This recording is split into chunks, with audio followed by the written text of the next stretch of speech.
What's up, everybody? Good morning. It's time for another Q&A. I'm out on location filming the next adventure, and I'm gonna do a little Q&A with you guys. Got my phone with the questions in an email here. Charging my phone on my Rad Power battery charger. So we're gonna go ahead and answer some of your guys' questions. First question is from Daniel Zito. Daniel asks, I already have a 10-foot kayak with basically zero storage for camping gear. I've been looking at a 12-foot sit-on-top fishing kayak from Bass Pro.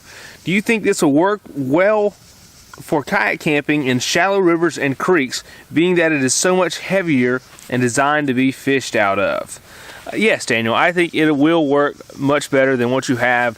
If I picture what you probably have some sort of a little Pelican. Basically, I'm picturing a sit-inside kayak with a little bitty storage compartment behind you and next to no storage. I've certainly seen those. Those are not really good for camping. Will a sit-on-top fishing kayak from Bass Pro do better for you? Yes, much better. And just because it's a fishing kayak doesn't mean necessarily that it's not a good camping kayak. Really and truly, any kayak that allows you to safely store your gear on the kayak is going to be good for camping. And really there's not much difference in a fishing kayak and a sit on top recreational kayak, other than the fishing kayaks have kind of more hardware and amenities and kind of features on it. So it might even be even better to go with a fishing kayak versus a run-of-the-mill standard kayak. So yes, I think you'll be good to go there. Next question is from Robert F. Trip, how did you make your hammock? I want to make one for myself and son. Can you tell us what fabric you used and what size? That's awesome. You want to make your own, and it's even more awesome you're going to make one for your little boy. For my hammock, I use 1.1 ounce ripstop nylon. I got it from either Ripstop by the Roll or Hammock Gear Supply, or two websites kind of like that. I'll link them for you guys. Whenever you use 1.1 ounce ripstop, they say that that's good for like up to 175 pounds of a person laying in the hammock. And once you go above that level, I think it's 175, you should step up to a heavier duty fabric like the 1.9 ounce ripstop nylon, and that holds much more. So you could go with the 1.1 for your son, and I don't know, depending on how much you weigh, you may have to go with the bigger one, or depending on how much either one of you weigh, really. How did I make my hammock? Well, I made it on a sewing machine. But how did I know how to make it? Basically, I went and I searched how to make a gathered-in hammock. And there's a good video on YouTube, pretty good video. It's an older video, but it tells you exactly how to make it pretty clearly. It's going to be like how to make a gathered-in hammock. And you can check it out. It's basically just photos with some text and stuff, but I mean, it still clearly shows you how to do it, and it's a pretty simple process. What size is mine? I made it 11 foot long. I think I made my first one 10 foot, but I want to go with a little bit longer hammock because I've read that those are supposed to be a little more comfortable, and I think they are. So I went with the 11 footer, and width-wise, it's just the full width of the fabric. I can't remember what it is, 48, probably more than that, maybe 50-something inches, but pretty wide. All right, here we go. Jack Kudry, I believe that's how you pronounce his name, said, hey Trip, how did you learn to woodwork? Well, I've been doing carpentry work and stuff kind of all my life. I started when I was probably 14, swinging a hammer, building roof trusses, and then I didn't stop doing that really until, I don't even know, I was 28 probably, yeah, 28 years old. So I did that for a long time. And I mainly did like construction work, remodeling, new construction, decks, and things like that. But then, kind of on my own, I had a little shop at my house, and I would start building stuff. I learned on YouTube and on forums like lumberjocks.com and a few books. So that's really how I learned. But then I kind of have a good general understanding mind, and I can kind of build things without plans. I can kind of make the plans in my head, or I can kind of think of it in my head and just jot down some numbers, and boom, I got it and I'm ready to go. So I kind of have that knack, I guess you could say. So it kind of came naturally to me. But I guess that's how I learned. But I would much rather be making videos and out here enjoying the outdoors than building stuff. So that's what I'm trying to do. Next question's a really good one. William Lamb asks, am I the only one that gets excited when I see you post another video? No, William, not the only one who gets excited, because I promise you, I get excited too. You know, when I make a video, it takes a lot of work to make it, and especially a big production, or not a big production, but a kind of a bigger adventure, kind of like what I'm doing now. So I'm going to go home and there's going to be a lot of video to edit and just a lot to do, and it's going to take me several hours.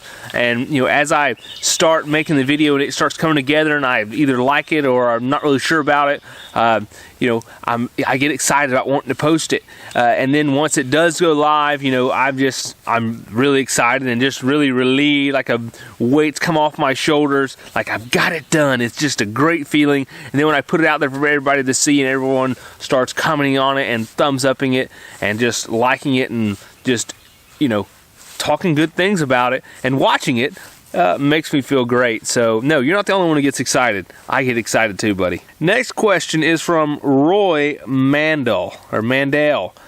Hello, Trip. I just slept in my Everest hammock system this past weekend while out bow hunting. First night was so hot. I felt like I was on a rotisserie. Have any tips for sleeping cooler? Now, I already responded to him, and we kind of chatted a little bit, so I kind of know a little more about his situation.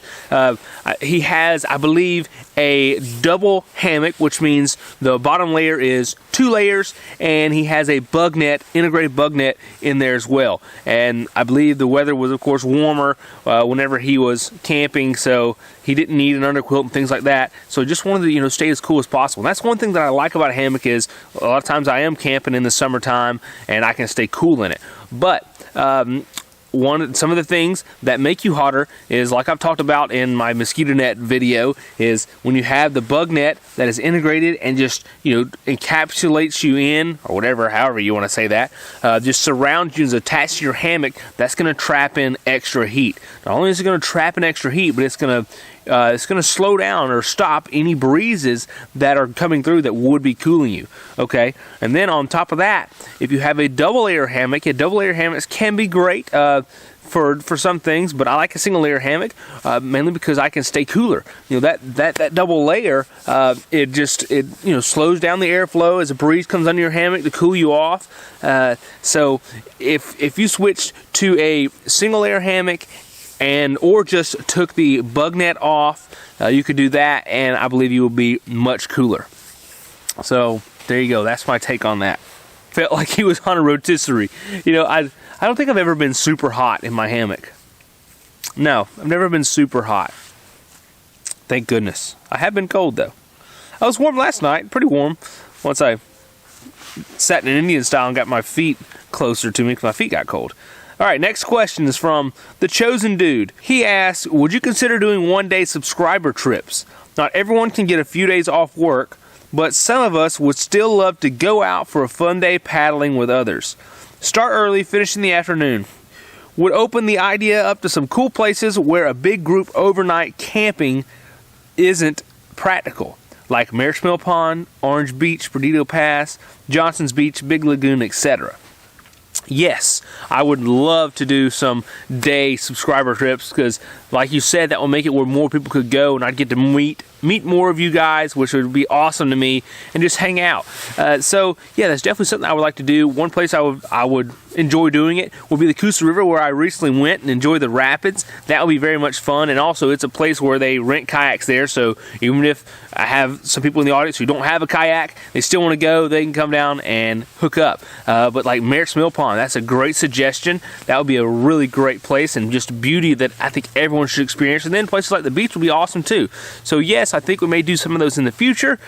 So thanks for asking. And I'm not really sure when, of course, the kayaking trips, day trips, those are probably going to be when it starts warming back up. So look forward to those. But yes, thank you for asking. I'd really like to put some of those together. I'm glad that you're interested in that. I might even think of throwing in some group backpacking trips. Maybe day trips, but also maybe some overnight trips as groups. Wouldn't that be fun? I don't know. What do you guys think about that? If I'm going to start doing a little more backpacking and kind of camping and like survival-ish type stuff, it'd be fun. I think it'd be a great time. All right, well, those are all the questions this week. I'd like to thank you guys for asking the questions. If you have a question, feel free to comment on this video below and let me know, and maybe you'll see it next week. And patrons, I would really love to see some video questions from you guys over on Patreon. So, hey, send some in and you'll be on the video. All right, so, hey, thank you guys for all the questions and comments and likes and just for everything you do. Hey, check me out on Instagram. I'm trying to kind of grow Instagram here lately. I haven't really been sure what social platform I wanted to go with, but I think Instagram is going to be better for me because I'd like to improve my photography game a little bit, and I can interact on there pretty easily. So go check out Sailing and Such on Instagram, which might be changed in the future. I wonder if can you change the Instagram name? We'll have to find that out, because if we go from Sailing and Such to out there, we'll have to change a lot of stuff. All right. Hey, take care of yourselves. Get out there. Live out there. Be out there. Hey, life happens out there. All right. See y'all. Take care. And my phone's ringing. All right. Adios, folks.